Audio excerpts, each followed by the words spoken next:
Alhamdulillahi Rabbil Alamin, wassalatu wassalamu ala rasulihi al-amin, wa ala alihi wa sahbihi ajma'in. L'auteur, rahimahullah ta'ala, nous parle du jour dernier. Il nous a dit, et on s'était arrêté on avait commencé à expliquer cette phrase-là, قال رحمه الله ولد العرض عليه محاسبون بحضرة الموازين. يقول الله سبحانه وتعالى فإذا نفخ في الصور فلا أنساب بينهم يومئذ ولا يتساءلون. فلا أنساب يعني ينسى الأخ أخاه، وينسى المرء أمه وأباه وابنه بل وأبناءه وزوجته، ينسى ذلك كله، كما قال سبحانه وتعالى يوم يفر المرء من أخيه وأمه وأبيه وصاحبته وبنيه. فإذا كان هذا مع أقربائه فكيف بغيرهم، ويفر منهم لأنه يعرف أن لهم حقوقا عليه. Allah subhanahu wa ta'ala il nous dit فَإِذَا نُفِخَ فِي الصُّورِ. Et lorsqu'on soufflera dans la trompe, lorsque Israfil soufflera dans la trompe pour que le jour dernier commence. فَلَا أَنْسَابَ بَيْنَهُمْ يَوْمَئِذٍ وَلَا يَتَسَاءَلُونَ. Il n'y aura plus de lignée ce jour-là. Il n'y aura plus de lignée, il n'y aura plus de père, il n'y aura plus de fils, il n'y aura plus de frères, il n'y aura plus de sœurs. Tout le monde va penser, chacun va penser à sa propre personne. Il n'y aura plus de père, il n'y aura plus de mère. Comme Allah nous dit dans Surat Abasa, يَوْمَ يَفِرُّ الْمَرْءُ مِنْ أَخِيهِ. Le jour où la personne fuira son frère, son père, sa mère, وَصَاحِبَتِهِ وَبَنِيهِ, son épouse et même ses propres enfants. Ils les fuiront parce que ça y est, nafsi, nafsi, moi d'abord, je veux me sauver moi, je veux sauver ma propre âme. Et il se sauve aussi parce qu'il sait que ces gens-là ont des droits sur eux. Ton fils, il a des droits sur toi. Est-ce que tu les as respectés? Eh bien, comme tu te doutes bien que tu auras des manquements forcément avec ton épouse, avec tes enfants, avec tes parents, eh bien, tu voudras les fuir pour ne pas qu'ils te demandent quoi que ce soit. Pour ne pas qu'ils te demandent devant Allah, ah bah lui, il a mal joué son rôle de père. Lui, il a mal joué son rôle de fils. Donc, tu vas les fuir. Hayhat, hayhat, wa inal mafar. Est-ce que tu crois que tu vas échapper à Allah? Allah subhanahu wa ta'ala va juger chacune des personnes avec les droits qu'elle aura à donner à chacun. Même si tu fuis, Allah subhanahu wa ta'ala est capable de tout. فَلَا أَنْسَابَ بَيْنَهُمْ يَوْمَئِذٍ وَلَا يَتَسَاءَلُونَ. Donc chacun va oublier sa lignée. Et si les personnes vont oublier les personnes qui sont les plus proches, ton père, ta mère, ton fils, ton épouse, que dire des autres? Tu ne calculeras absolument personne. Et Allah il nous décrit ce jour en nous disant وَيَسْأَلُونَكَ عَنِ الْجِبَالِ فَقُلْ يَنْسِفُهَا رَبِّي نَسْفًا فَيَذَرُهَا قَاعًا صَفْصَفًا لَا تَرَى فِيهَا عِوَجًا وَلَا أَمْتًا. Il nous décrit une des créatures que nous voyons sur terre et qui fait partie d'une des créatures les plus impressionnantes à nos yeux, qu'on peut voir concrètement, les montagnes. Et il te demande sur les montagnes وَيَسْأَلُونَكَ عَنِ الْجِبَالِ فَقُلْ يَنْسِفُهَا رَبِّي نَسْفًا. Allah, il va faire des montagnes de la poussière. Il va faire en sorte que les montagnes deviennent poussière. Il va les détruire. Allah subhanahu wa ta'ala il nous dit يَا أَيُّهَا النَّاسِ اتَّقُوا رَبَّكُمْ إِنَّ زَلْزَلَةَ السَّاعَةِ شَيْءٌ عَظِيمٌ يوم ترونها تذهل كل مرضعة عما أرضعت وتضع كل ذات حمل حملها وترى الناس سكارى وما هم بسكارى ولكن عذاب الله شديد. Allah subhanahu wa ta'ala il nous dit ô vous les gens, craignez votre Seigneur. Les secousses du jour dernier seront terribles. يوم ترونها تذهل كل مرضعة عما أرضعت. Le jour où toutes, Regardez l'image qu'Allah subhanahu wa ta'ala nous donne. Le lien le plus fort, c'est celui de la mère avec son enfant, surtout si celui-ci est un nouveau-né. Surtout si celui-ci est un nouveau-né. Il nous dit que la femelle délaissera ce qu'elle allaitera. Et la femelle qui portait quelque chose dans son ventre avortera. Pourquoi? Parce que le zalzalah est terrible. La secousse du jour dernier sera terrible. وترى الناس سكارى وما هم بسكارى ولكن عذاب الله شديد. Et tu verras les gens ivres, ils seront saouls, alors qu'ils ne le seront pas. Yani, ils n'ont pas bu des boissons alcoolisantes, ils n'ont pas touché à quelque chose qui ont entaché leur raison, mais pourtant ils seront ivres. Pourquoi? ولكن عذاب الله شديد. Parce que le châtiment d'Allah est terrible. Imagine-toi, ce jour-là, وترى كل أمة جاثية. Toutes les communautés, tu les verras agenouillées. Tu les verras sur leurs genoux. Les personnes qui n'ont jamais désobéi à Allah auront peur. لا يعصون الله ما أمرهم ويفعلون ما يؤمرون. Les anges, ils n'ont jamais désobéi à Allah. Ils n'ont cessé d'adorer Allah. Et malgré cela, ce jour-là, ils seront craintifs. Ce jour-là, ils auront peur. Ce jour-là, ils auront peur. Le prophète sallallahu alayhi wa sallam, lorsqu'il a fait l'ascension, il a dit à Jibril alayhi salam, ما لي لم أرى ميكائيل ضاحكا قط قال ما ضحك ميكائيل منذ خلقت النار. Jibril alayhi salam, il est questionné par le prophète sallallahu alayhi wa sallam. Il lui dit, qu'est-ce que j'ai à Mikaïl? Je ne l'ai jamais vu rire, je ne l'ai jamais vu sourire. Jibril alayhi salam, il dit au prophète sallallahu alayhi wa sallam, Mikaïl n'a plus jamais ri depuis qu'Allah a créé l'enfer. Ça c'est un ange. Ça c'est quelqu'un qui n'a jamais désobéi à Allah et qui ne désobéira jamais à Allah. Et il a peur. Et il ne rigole pas il ne rigole plus parce qu'Allah a créé l'enfer. L'enfer n'a pas été créé pour eux. L'enfer n'a pas été créé pour eux. Eux, ils ne désobéissent pas à Allah. Et malgré cela, ce jour-là, ils auront peur. Meilleurs que les anges. Les prophètes. Les prophètes, alayhimus salatu wassalam, ils auront peur. Le prophète, sallallahu alayhi wa sallam, il dit dans Sahih al-Bukhari, selon Al-Ala al-Ansariya, قال النبي صلى الله عليه وسلم والله ما أدري وأنا نبي ما يفعل بي. Il dit Wallahi, je suis un prophète et je ne sais pas ce qu'Allah va faire de moi. Je suis un prophète et je ne sais pas ce qu'Allah va faire de moi. Et ce n'est pas n'importe quel prophète qui dit ça. C'est Muhammad sallallahu alayhi wa sallam. Il dit Wallahi, je suis un prophète et je ne sais pas ce qu'Allah va faire de moi. Que dire de toi et moi? Que dire de toi et moi? Ce jour-là, ces gens-là auront peur. Ce jour-là, وَلِلَّهِ مُلْكُ السَّمَاوَاتِ وَالْأَرْضِ وَيَوْمَ تَقُومُ السَّاعَةُ يَوْمَئِذٍ يَخْسَرُ الْمُبْطِلُونَ وَتَرَى كُلَّ أُمَّةٍ جَاثِيَةٍ كُلُّ أُمَّةٍ تُدْعَى إِلَى كِتَابِهَا الْيَوْمَ تُجْزَوْنَ مَا كُنْتُمْ تَعْمَلُونَ هَذَا كِتَابُنَا يَنطِقُ عَلَيْكُمْ بِالْحَقِّ إِنَّا كُنَّا نَسْتَنسِخُ مَا كُنْتُمْ تَعْمَلُونَ. Le jour où tu verras toutes les communautés agenouillées, tu les verras tous à genoux. Tu t'imagines? Ils seront tous effrayés. Ils seront sur leurs genoux, ils seront agenouillés. Chaque humain, chaque être humain. Et là, on ne te parle pas de millions ou de milliards de personnes. On te parle de Adam alayhi salam jusqu'à la dernière personne sur terre. Les hommes et les djinns sur la même place. Du premier jusqu'au dernier, et tous agenouillés. وَتَرَى كُلَّ أُمَّةٍ جَاثِيَةٍ. Et tu verras toutes les communautés agenouillées. Ils attendront pour voir ce qui se passe.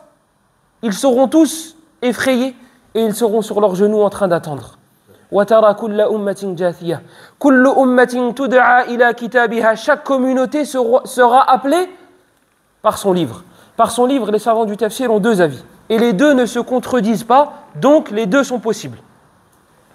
La première explication, c'est chacun sera jugé selon sa législation, selon la législation avec laquelle, selon la législation qu'il a reçue. Yani les musulmans, ceux qui ont suivi Muhammad sallallahu alayhi wa sallam, seront jugés par le Coran.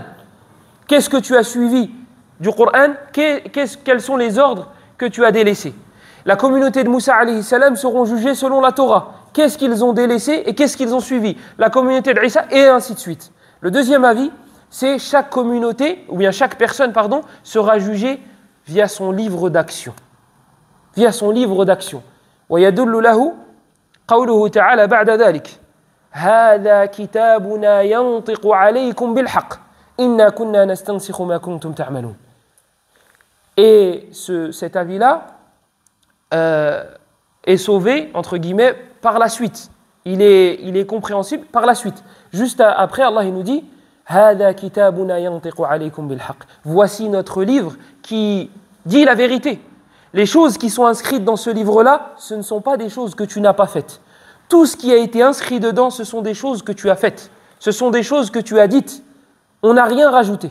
هذا كتابنا ينطق عليكم بالحق إنا كنا نستنسخ ما كنتم تعملون. Les anges écrivaient tes moindres faits et gestes. Donc, ce sont des choses qui ont été écrites que tu as faites. Donc, ces deux avis-là chez les savants du tafsir sont plausibles et ne se contredisent pas. Donc, les prophètes auront peur. Les anges auront peur. As-sibyan, les enfants.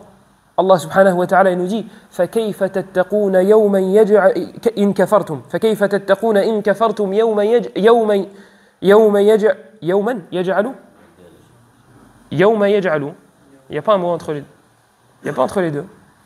فَكَيْفَ تَتَّقُونَ إِن كَفَرْتُمْ يَوْمًا يَجْعَلُ الْوِلْدَانَ شِيبًا. Le jour où même les enfants, ils auront des cheveux blancs. Il y a des enfants, des prophètes et des anges. Qui il reste? Qui va être sauvé ce jour-là? Qui il reste? Si les anges ont peur, les prophètes ont peur et les enfants auront des cheveux blancs, tellement ils auront peur. Donc les gens attendront, les gens seront agenouillés. وَجَاءَ رَبُّكَ وَالْمَلَكُ صَفًّا صَفًّا وَجِيءَ يَوْمَئِذٍ بِجَهَنَّمَ. Et ton Seigneur viendra, et les anges viendront en rang. Imagine-toi, des créatures immenses, des créatures énormes, ils viendront en rang. Et Allah subhanahu wa ta'ala qui vient. L'ilfasli bayna al-ibad, pour juger entre les serviteurs. Et tu te rends compte que tout ce qu'on t'avait dit, eh ben c'était vrai. Et ce n'était pas juste des histoires. Et qu'on ne te prenait pas la tête pour un rien. Et que tous les détails étaient vrais. Et que tout ce que Muhammad sallallahu alayhi wa sallam avait annoncé est arrivé. Les anges viennent, Allah subhanahu wa ta'ala vient, وَجِيءَ يَوْمَئِذٍ بِجَهَنَّمَ. Et on viendra avec l'enfer. On viendra avec l'enfer.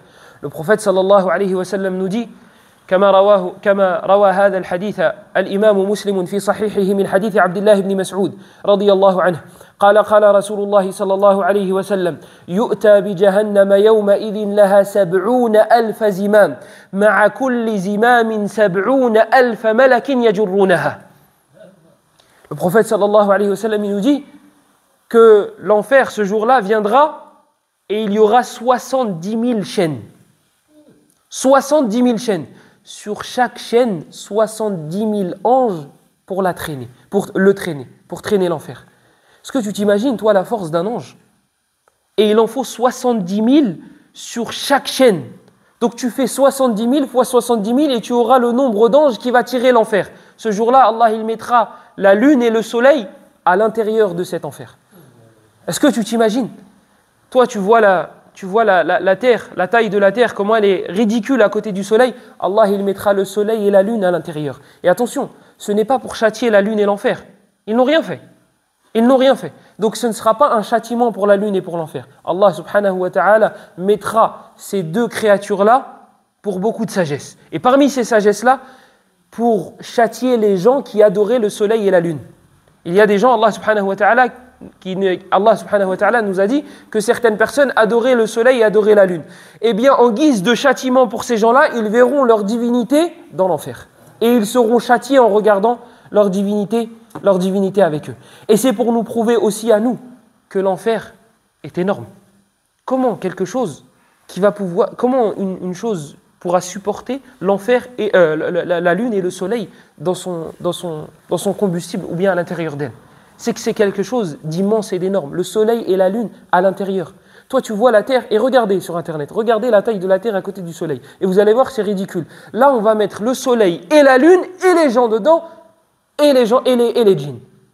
Et il y aura de la place. Et il y a des anges dedans qui ne sont pas châtiés, qui font office de gardiens.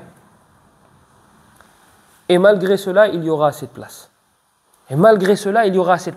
Et à chaque fois que des gens y seront jetés, elle dira « Hal min mazid, hal min mazid, hal min mazid » Est-ce qu'il y en a encore? Est-ce qu'il y en a encore? Elle se nourrit, l'enfer se nourrit de cela. C'est son combustible. Les pierres et les gens, c'est son combustible. Elle se nourrit de cela. Donc elle criera et elle dira « Hal min mazid » إذا رأتهم من مكان بعيد سمعوا لها تغيظا وزفيرا. Lorsque l'enfer sera amené de loin, elle verra les humains. De loin, elle criera. Elle criera et les gens l'entendront. On entendra ses crépitements et sa fureur. Elle voudra nous dévorer. Parce que l'enfer parle. L'enfer parle. Et l'enfer a parlé à Allah, subhanahu wa ta'ala. Donc l'enfer, on apportera l'enfer. Et là, plus personne ne calculera une autre personne que son âme. Elle ne comptera sur personne. Et ce qui parlera ce jour-là, ce seront les actions. Il n'y a pas d'ansab, il n'y a pas de « moi je fais partie de la famille de tel »,« moi je suis le fils de tel »,« moi je suis la fille de tel ». Ce sont tes actions. Ce sont tes actions qui parleront ce jour-là. Le prophète sallallahu alayhi wa sallam, il a dit aux personnes qui étaient le plus proches de lui, il leur a dit « La ughni ankum min Allahi shay'a ». Il a dit à l'Abbas, il l'a dit à Fatima, il l'a dit aux gens qui sont très proches de lui. Il a dit « Je ne pourrai rien pour vous. Je ne pourrai rien pour vous. » Il va falloir œuvrer. Et parmi les choses qui prouvent que le prophète sallallahu alayhi wa sallam ne peut rien pour personne, le fait que Abu Talib sera en enfer. Et le prophète sallallahu alayhi wa sallam l'aimait énormément. Innaka la tahdi man ahbabt. Tu ne guides pas ceux que tu aimes. Ceux que tu aimes, yani Abu Talib. Donc le prophète sallallahu alayhi wa sallam ne pourra rien pour personne. Toi, tu ne pourras rien pour personne et autrui ne pourra rien pour toi. Ce seront tes œuvres qui parleront ce jour-là. Et donc, le hisab commence. Le fait de compter tes actes, cela va commencer. Et tu auras ton livre d'action. Et ce livre ne lâche rien. Ce livre ne lâche rien. وَيَقُولُونَ يَا وَيْلَتَنَا مَا لِهَذَا الْكِتَابِ لَا يُغَادِرُ صَغِيرَةً وَلَا كَبِيرَةً إِلَّا أَحْصَاهَا. Et ils diront malheur à nous. C'est quoi ce livre? Il n'a rien délaissé. Que ce soit les choses insignifiantes, les choses qui me paraissaient ridicules. C'est rien ça. Tu ne vas pas noter ça. C'était rien. La yughadiru saghiratan wala kabiratan illa ahsaha. Que ce soit petit ou que ce soit grand, c'est inscrit dedans.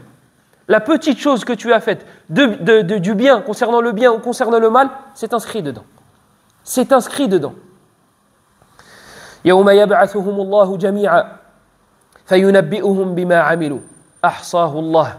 Allah subhanahu wa ta'ala, le jour où il nous ressuscitera, les gens auront oublié certaines de leurs actions. Tu as vécu 60 ans. Forcément, il y a des choses que tu as oubliées. Il y a des choses que tu as négligées. Ahsahullah.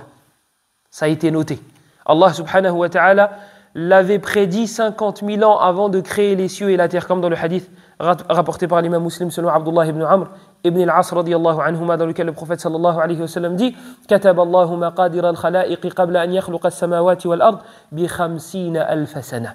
Et malgré cela, malgré le fait qu'Allah subhanahu wa ta'ala avait tout prédestiné avant de créer les cieux et la terre, il s'était déjà inscrit, il ne te jugera pas selon ce qu'il a inscrit. Pour ne pas que tu te dises ouais mais non, mais ça c'était écrit avant que je naisse. Moi je veux ce que j'ai fait de concret. Eh bien il y a tes anges. Tes anges, ils ont vu ce que tu as fait et ils l'ont inscrit. Et d'ailleurs, les anges compareront ce qu'ils ont écrit de tes actions avec Al-Lawh al-Mahfouz, avec ce qu'Allah avait prédit. Et ils verront qu'il n'y aura aucun changement, aucune modification, rien du tout. Tout ce qu'Allah avait prédit, s'est passé, à la lettre. À la lettre. Et malgré cela, comme on avait dit, il y a certaines personnes qui refuseront pour débattre. Ils vont dire non, moi j'accepte pas de témoins autre que moi-même. Il n'y a pas de témoin. Moi, il n'y a pas les anges ou bien c'était inscrit ou bien... Non, c'est moi. C'est moi le témoin. Et Allah, il clôturera sa bouche et il fera parler ses membres. Et ses membres diront, on a fait et on a dit et on a été. Et ils diront, ces personnes-là diront, malheur à vous. Malheur à vous. C'est pour vous que j'étais en train de débattre. C'est pour ne pas qu'on finisse dans le feu.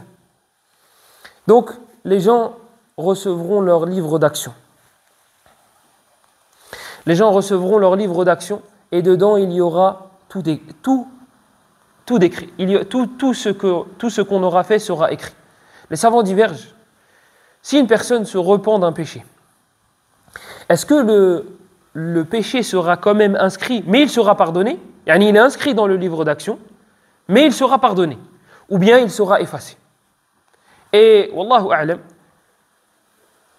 l'avis qui dit que le péché sera complètement effacé, yani il ne sera même pas dans ton livre, est plus fort que l'autre. Pourquoi? Parce que parmi les noms d'Allah, on a Al-Afou. Et Al-Afou, ce n'est pas le Ghafour.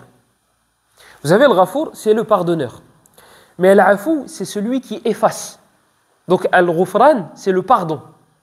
Al-Afou, il y a le pardon dedans, mais il y a aussi le sens d'effacer.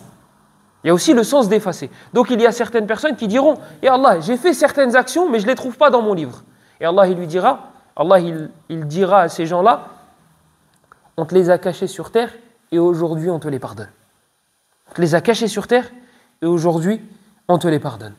Et il y aura Al-Mizan. Il y aura la balance pour peser les actions. Et dessus seront pesées les actions, donc Al-A'mal, ou Al-Abdan, ou Al-Kutub. Donc les corps aussi seront pesés. Mais ce ne sont pas les corps, ce n'est pas parce que tu es plus gros qu'une autre personne, eh bien tu seras plus lourd sur la balance. Cette balance-là ne regarde pas ce genre de choses. Ce sera ta valeur auprès d'Allah. C'est pour ça que lorsque Abdullah ibn Mas'ud radiyallahu anhu, il est monté pour récupérer un bâton de siwak, il est monté sur un arbre et il y a eu du vent. Et on a vu ses jambes. Et les compagnons ont rigolé. Et il a demandé, le prophète sallallahu alayhi wa sallam, Mimma tadhakun, pourquoi vous rigolez? Ils ont dit, Ya Rasulallah, on rigole de... Ses jambes, elles sont toutes fines, miskin. Ils n'ont pas dit miskin, hein. Mais ils ont dit, ses jambes sont toutes... Le prophète sallallahu alayhi wa sallam, il a juré. Il a dit, elles sont plus lourdes que la montagne de Uhud auprès d'Allah. Elles sont plus lourdes que la montagne de Uhud auprès d'Allah. Parce que ce n'est pas le poids physique. Le prophète sallallahu alayhi wa sallam, il dit, on amènera ce jour-là des gens samin, on ramènera des gens costauds, des gens qui seront gros. فَلَا يَزِنُ عِنْدَ اللَّهِ جَنَاحَ بَعُوضَةٍ. Il ne pèsera auprès d'Allah, il ne vaudra même pas l'aile d'une mouche. فَلَا نُقِيمُ لَهُمْ يَوْمَ الْقِيَامَةِ وَزْنًا. Et il a récité ce verset-là. Donc, les corps seront pesés. Mais les corps, ce sera ta valeur. Les livres d'actions seront pesés et les actions seront pesées. Le prophète sallallahu alayhi wa sallam nous dit « Walhamdulillahi tamla'ul mizan ». Le prophète sallallahu alayhi wa sallam nous dit dans le hadith rapporté par l'imam Muslim selon Abu Malik al-Ash'ari, il nous dit « Et la alhamdulillah remplit la balance ». Et dans le dernier hadith dans Sahih al-Bukhari, il est dans Sahih Muslim aussi, mais c'est le dernier hadith dans Sahih al-Bukhari. Selon Abu Huraira radiyallahu anhu, le prophète sallallahu alayhi wa sallam nous dit « Kalimatani khafifatani ala al-lisan » ثقيلتان في الميزان حبيبتان إلى الرحمن سبحان الله وبحمده وسبحان الله العظيم. Il nous dit sallallahu alayhi wa sallam, deux paroles légères à la langue, lourdes dans la balance et aimées auprès du miséricordieux, subhanallah wa bihamdih, subhanallah al-azim. Et il nous parle alayhi salatu wa salam d'un homme qui viendra le jour de la résurrection avec une bitaqa. Il est connu ce hadith-là, hadith al-bitaqa il s'appelle. Donc le bitaqa c'est une sorte de carte, une sorte de... C'est un homme qui viendra avec 99 registres de péchés. 99 livres remplis de péchés. Et il dira, et Allah subhanahu wa ta'ala lui dira, est-ce que tu as une bonne action auprès de nous? Il dira non. Là, j'ai rien du tout. Et là, les anges vous ramenez une bitaqa, vous ramenez cette fameuse carte sur laquelle il y aura écrit la ilaha illallah. Et là, l'homme, il dira, mais qu'est-ce que ça va faire face aux 99 registres? Et Allah subhanahu wa ta'ala lui dira, on ne te fera aucune injustice aujourd'hui. On va mettre cette carte-là, cette action-là, de l'autre côté de la balance. Et on va voir ce que ça donne. Et on mettra cette carte, cette chose-là sur laquelle il y aura écrit la ilaha illallah et elle sera plus lourde que ces mauvaises actions.